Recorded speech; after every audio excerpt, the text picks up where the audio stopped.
Hi, this is Pauline from the Tech Modeler channel regarding my buddy builder switcher on the Mk4 female from World War One. This has been a pleasant build, really enjoyed it. There's been a few sort of stumbling blocks along the way. One of the main ones was obviously building the centre module, which is all butt joints. Got round that in the end with by, as I said in the previous videos, building, especially if I do my next one with tadpole sometime in the future, I will actually make sure that I build this and the driver's hatch in situ on the top plates as much as possible, and link them up definitely to one of the side panels or both, to make sure they all sit snugly up where they're meant to. So that'd be one of the major things out of the way. Obviously there are other little problems you're always going to have. Fitting the gun sponsons onto the track modules, as I call them, bit tricky. Got there in the end. I had to do a bit of shaving and with a very fine knife just to make sure they fitted lovely, and I've got there in the end. And another thing I know switcher had a problem as well is the chain. I think I found it out first, but the chain that actually holds the unditching beam, which runs along the back of the vehicle, in place, is too hard. It just wasn't good enough to do the job. It was too hard. So when you cut the actual chain, you cut through with pliers, it's quite hard to get through, it was. And then when I come to actually trying to join connection links up to actually put them in on the beam, I had a hell of a job, and I was going to damage the kit parts I was working with as well. So what I decided to send away for some cheap similar scale chains. I sent away for the trumpeter chains 4 or 5 different type, I think it's 3 different sizes.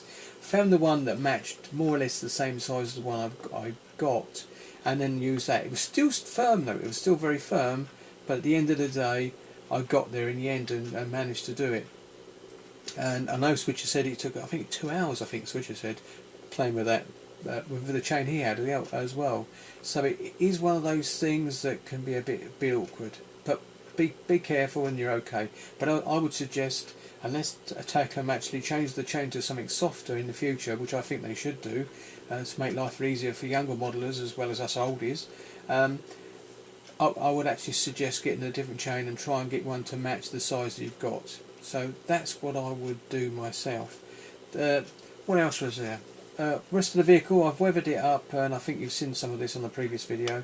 I've weathered it up with using Vallejo and I think it's Mk powders, but mix them together to get sort of a combination of different shades, and I can see the shades on the vehicle. I also used on these places, if I can get a nice little pointy thing, and yes, I've got a brush I can use. There we go. If I go to this bit here, there we go, just here, we've got these cogs. These are actually what the gear. Inside the vehicle there's a chain on both sides that runs down to the rear drive sprocket, and what it does, it's got greasing points, and obviously I've actually got to use some Vallejo grease and oil washes just to run down away from that, so it looks as if it's leaked out, come through the actual chain. I also used an A casing which was meant for steam engines, and what I did for that is I actually used their grease one, which is glossy as well. It is an enamel, and I actually greased all the little pit points a little bit, put a bit of grease on it here, because I can see it when I say it on the kit. Just here there's grease.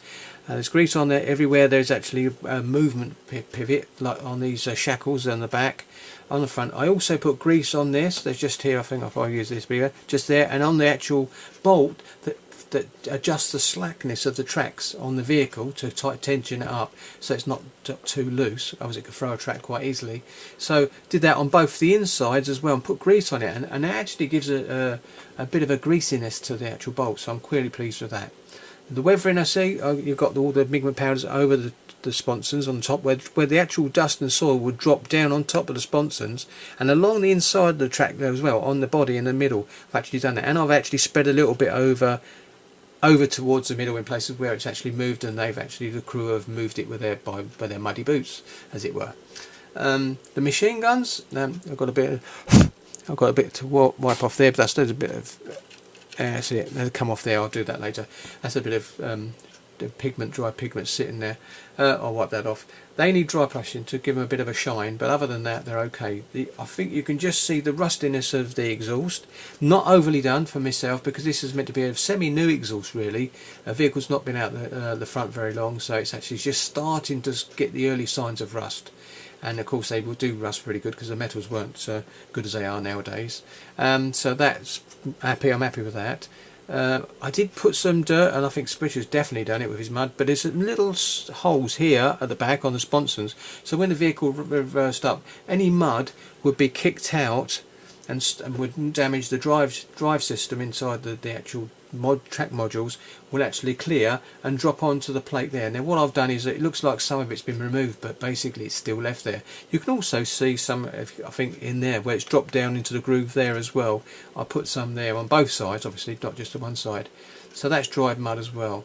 Dried mud on all the track extensions, the grousers, that actually give it more traction on muddy ground, or so they say. Anyway, so then you do see a lot of photographs without vehicles having those on, so you could get away with doing it without the grousers, but I think it just adds a little bit more to the beast, as it were. What else can I say?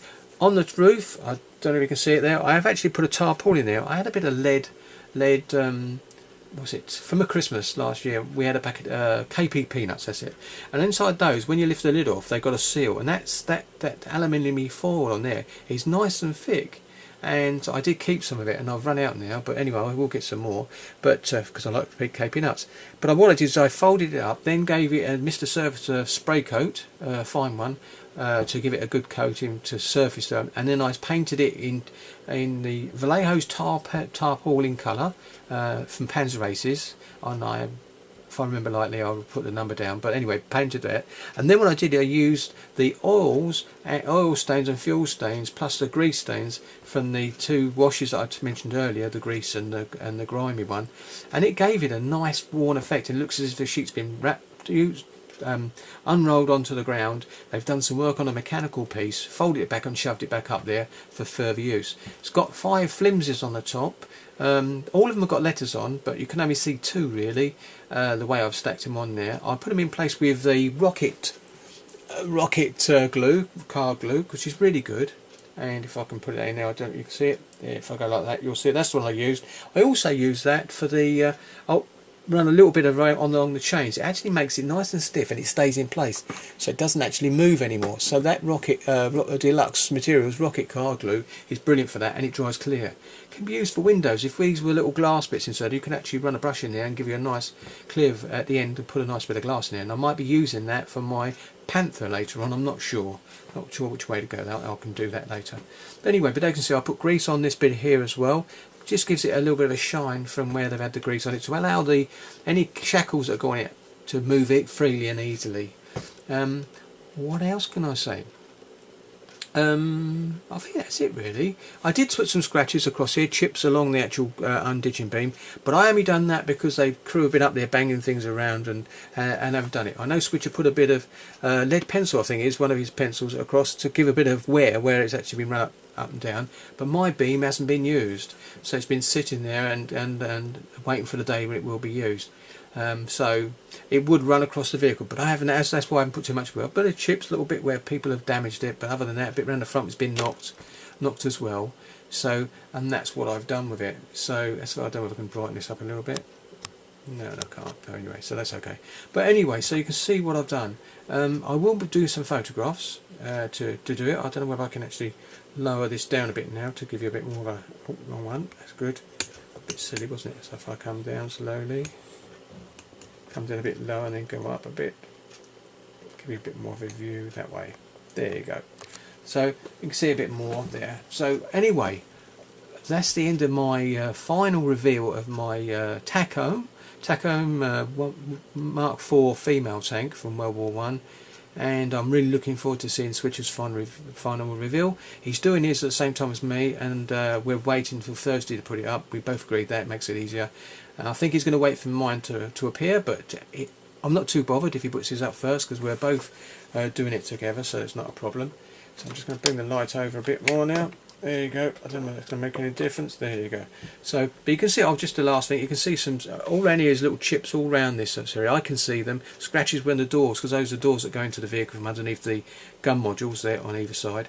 And as you might see the dirt a bit more inside there as well, dried dirt. So it is there. It's all there in bits and pieces. Really good. I really enjoyed doing this one with Switcher again.